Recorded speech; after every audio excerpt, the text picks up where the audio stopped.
Hey guys, welcome to the Wicked Kitchen. Today I'm going to show you how to make this amazing stuffed portobello, but it's too fancy for just saying stuffed portobello because it's taken a plant-based burger and a portobello and fusing them together. I think it's the first video I'm going to show how to use a normal, quote, mushroom. So stay tuned, and I'm going to try this right now though. It's an amazing recipe. You guys are going to love it. Awesome.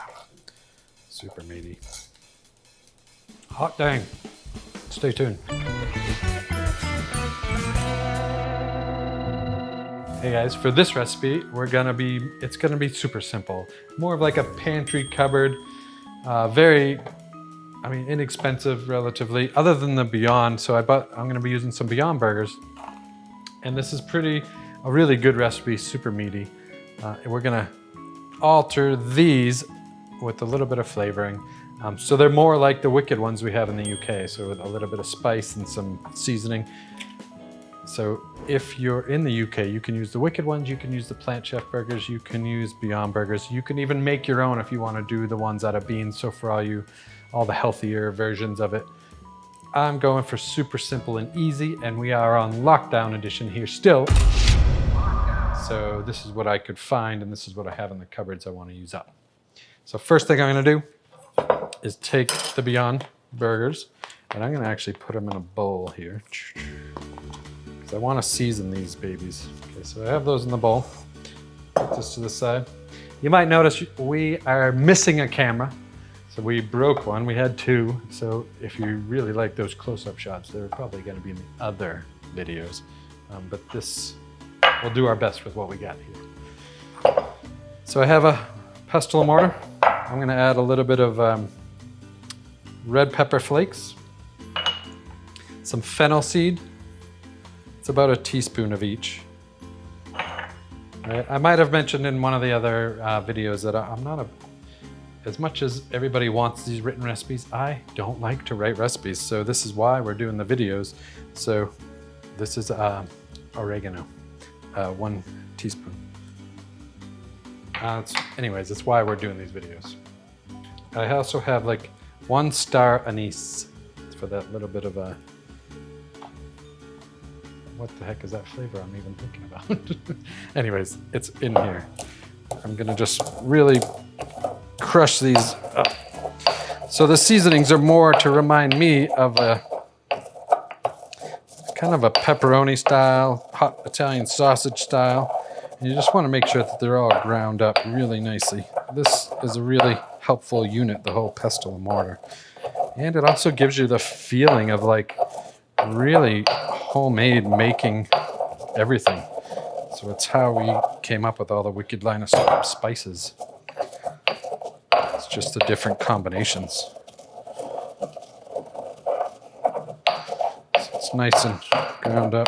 So I am going to take this seasoning right here and just add it right to here, all of it. And it smells delicious. That's fresh ground spice is amazing. I'm also going to add just a pinch of black pepper and another pinch of salt. So that's what we have in there. And then I'm just going to mix this up just to make sure all the spices all throughout it. Okay. Next step, we have 2 portobello mushrooms. These are big ones. They were selling them loose in the grocery store, so I bought 2 of the bigger ones. And I'm just going to remove the interior, the stem of each one. And I'm going to use these. I'm just going to dice them up quickly. So first slice them like this, and then I slice them into little matchsticks, julienne. Right, and then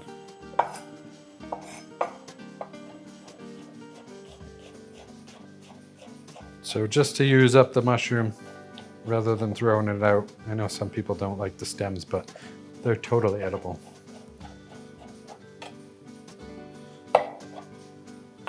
This. I'm just gonna set it over here. We'll use it afterwards. I'm gonna take these mushrooms and split them up accordingly. Try to do half and half. So just half of the burger meat right into it. I mean, you have to eyeball it as far as even amounts into each, you know? Now you guys, you can make this filling any way you want. You can add any kind of seasonings to it. You could add vegan cheese to it. You could add, you know, you could make it Mexican style. This is just one. I want you to know this technique of doing this, and then you can make it all different ways. For me, it was really difficult to just decide on doing this recipe for you guys because there's so many ways to make this. Let me put this away. All right, so I'm gonna get a cast iron pan, just turn that on onto a medium-high heat. I'm gonna get that heated up and ready to go. In the meantime, I'm gonna start, so I have one onion here, and we're gonna do a really quick sauce. Like, they have these amazing San Marzano tomatoes here in America. I do like using this when I'm here. In the UK, I don't know of any of the name of the brands, but you need at least one of these bigger cans or maybe 2 cans of the 2 sizes of the smaller cans of whole peeled tomatoes. So I'm gonna just take the onion. We'll start off with half of it. And I'm just gonna dice this onion.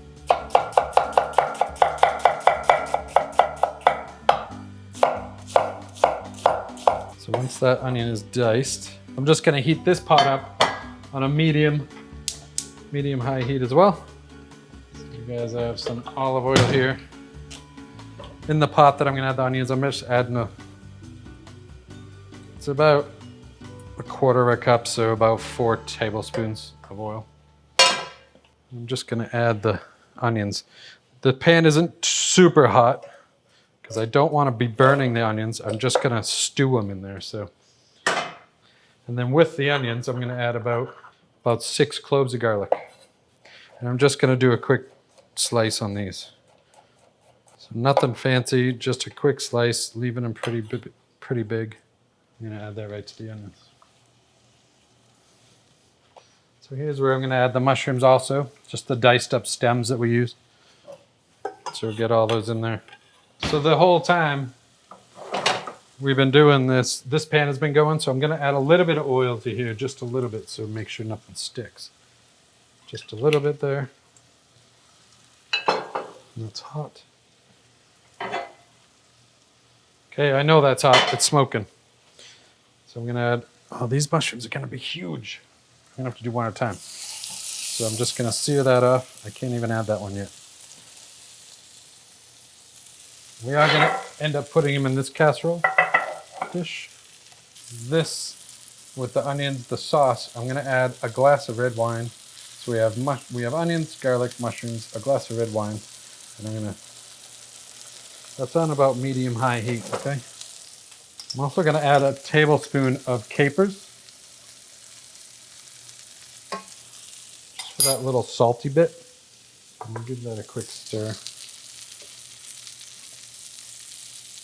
I want to bring this up to make sure it's boiling before I add the rest of it. So with this mushroom here, just make sure it's not sticking. I'm just looking to sear the top of it. And then I'm going to flip that over. And you can see how nice that looks, just like that. So I preheated the oven, you guys, to 420 degrees. And I am going to remove this mushroom and do the other one. So that's going right in the pan here. And I'm just adding this.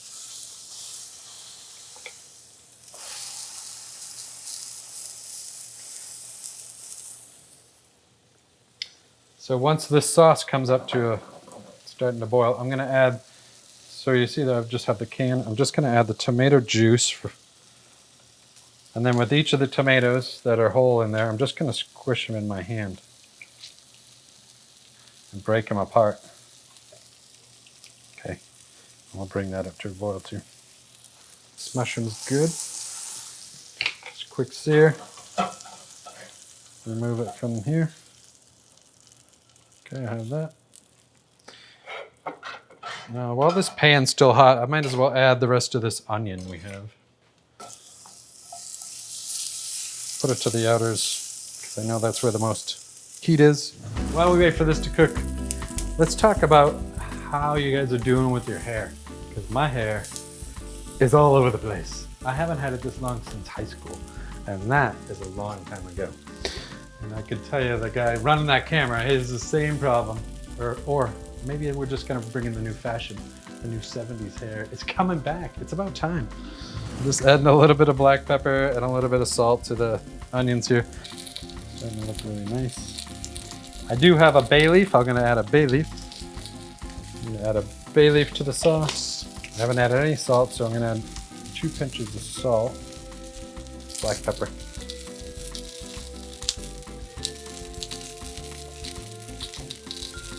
So I'm just gonna cook this down for about 5 minutes, and then we'll add it to the mushrooms. The onions, quick sear. Guys, this is all, that's nice flavor. Like that color is just beautiful. So I like to get them nice and colorful before we add them in. I'm gonna add the onions to this. Now these are just extra. I wasn't planning on doing this, but it works. Just to have them in there. And then shut this pan off. So what I want to do with this is, because that's still flavor in this pan, I'm just going to take 1 scoop of this liquid here. Take this pan.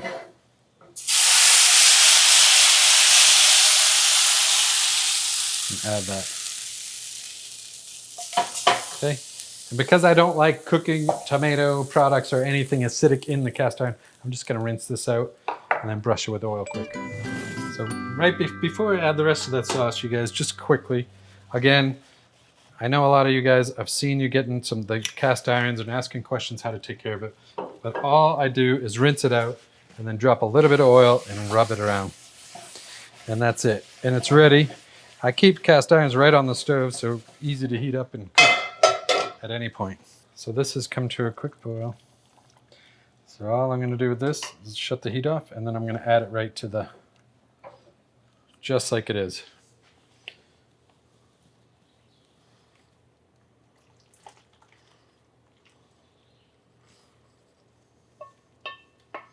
Just going to move over some of these tomatoes. So I am going to bake this in the oven at 420 for as long as it takes until I know the mushrooms are done. And that is also going to help the sauce reduce on its own. So we'll pop this in the oven. I'm going to start off with 20 minutes, but I'll let you know how we go.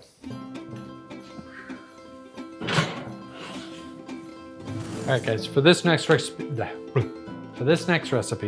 we're going to do a really very easy polenta.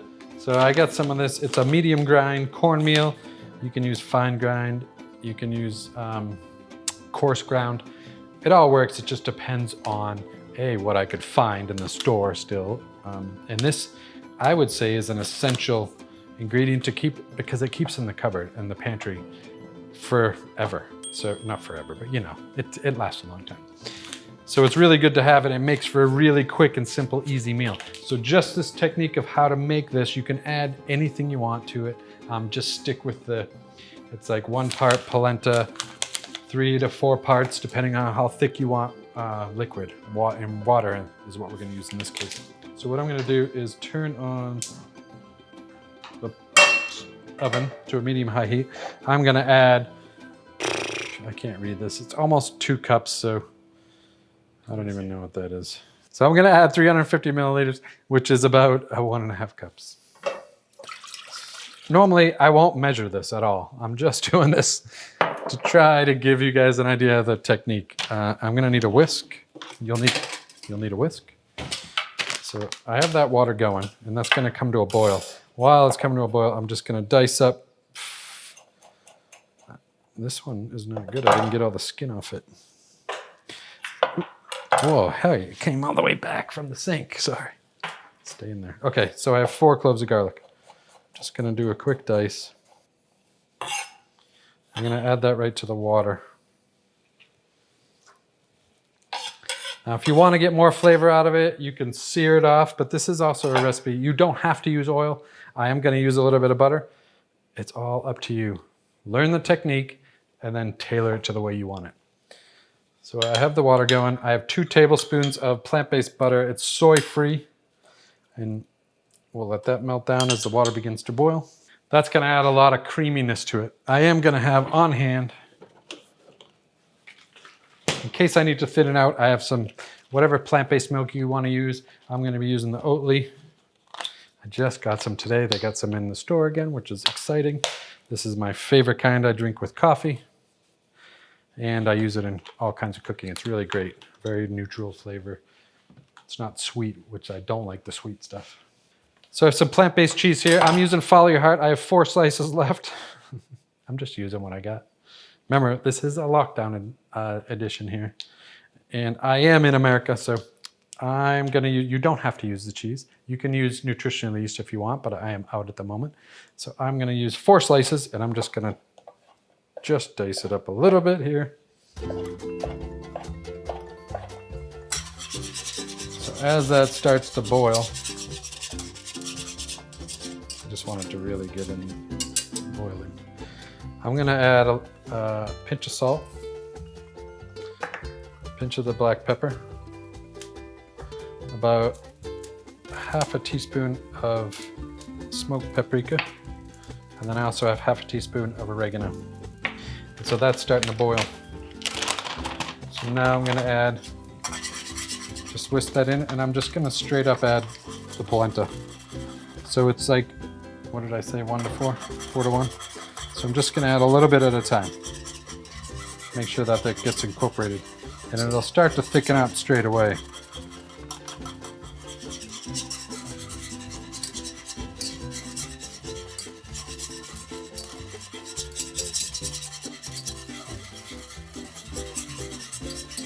That might be enough right there. I just want to let that cook off a little bit.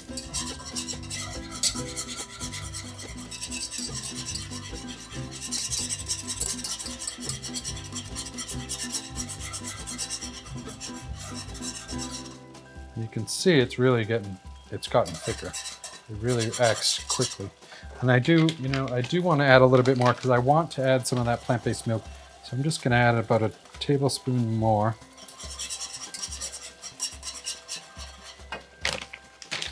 And we'll just cook that up, continually whisking it.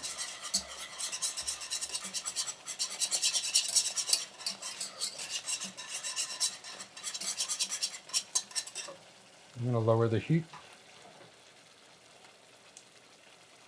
to a medium-low.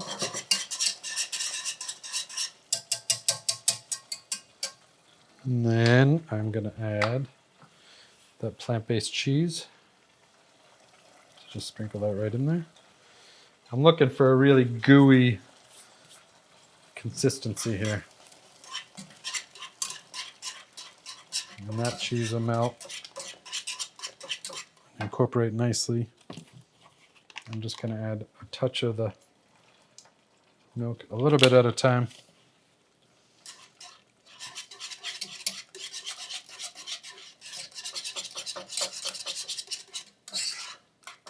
And that is looking good. You just want to cook off the grains a little bit. So much like a roux, you want to make sure it's all cooked off and doesn't taste raw. So it is good to cook it down for a good 5-10 minutes. So I'm just been stirring it every now and again. It looks good.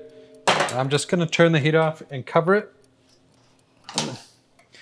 And then as we get closer to finishing the other part of the meal, we'll just turn it back on and whisk it up again. So let's check out what's in the oven. It's been about 20 minutes. It's looking really good. So you can see it's cooking a lot. The sauce is doing its job. It's definitely boiling in there. The mushrooms, I can guarantee they're pretty much well cooked, but I want that to reduce down a little bit more and the flavors to really start to meld well together. So I'm gonna leave this for another 15 minutes and then we'll pull it out and let it cool down. All right guys, so it's been an additional 15 minutes, so we're 35 minutes. It's been 35 minutes cooking in the oven. I never said this was gonna be slow. I just said it was gonna be good and inexpensive.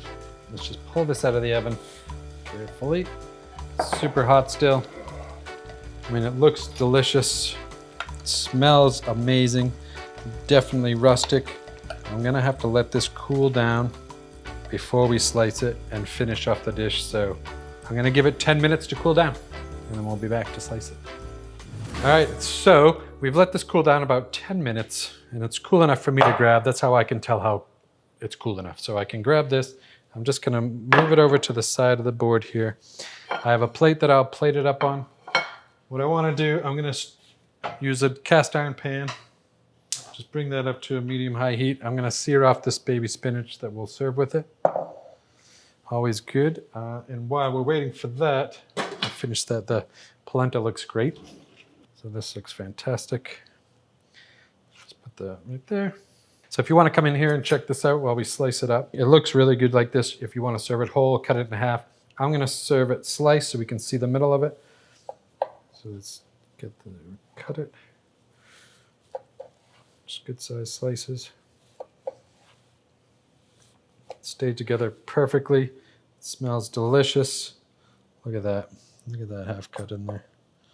Looks beautiful. I'm going to heat up the polenta really quick. Just turn that on, crank that up on high for a second. I am going to sear off the baby spinach in the cast iron. Just a couple handfuls, and we'll put that down. And you can see the consistency of the polenta. It's nice. It's starting to pull away. Still creamy. This is great for what I want it for. You can take this polenta, pour it into a container. It'll take that shape. You cool it off overnight, and then you'll be able to slice it. And if you want to grill those, it's a really good way to do that. Let's finish off the spinach. I'm just going to add a pinch of salt and a pinch of black pepper. Just really quick seasoning. I didn't add any extra oil because the pan's already seasoned. Don't need to. This is nice, stick to your ribs kind of base right here.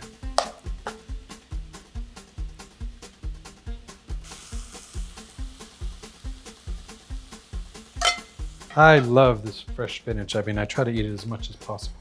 As far as for plating goes, just do that right like that. And just do the sauce right over it. Guys, this is amazing. So this sauce, you can eat it just as a stew. I mean, you could do the roast tofu, the recipes that we have for the roast tofu, and just add that to the sauce. It makes an amazing stew. You can also blend it up and have a nice smooth tomato sauce, like a really quick and easy tomato sauce that way. There's so many things to do with the sauce alone and with the mushroom technique. What I really want to try to get across is you're not stuck to just this recipe, you guys. Take the techniques and make them whatever you want. Our goal is to teach plant-based cooking, the techniques for you to be empowered to cook at home. When you can't cook at home, we have the products at Wicked Kitchen and Wicked Foods that are coming out. And again, I want to thank all the vegetable farmers and all the animal sanctuaries out there rescuing animals and people growing veg and mushrooms. Appreciate you all. Thank you very much, and we'll see you in the next time.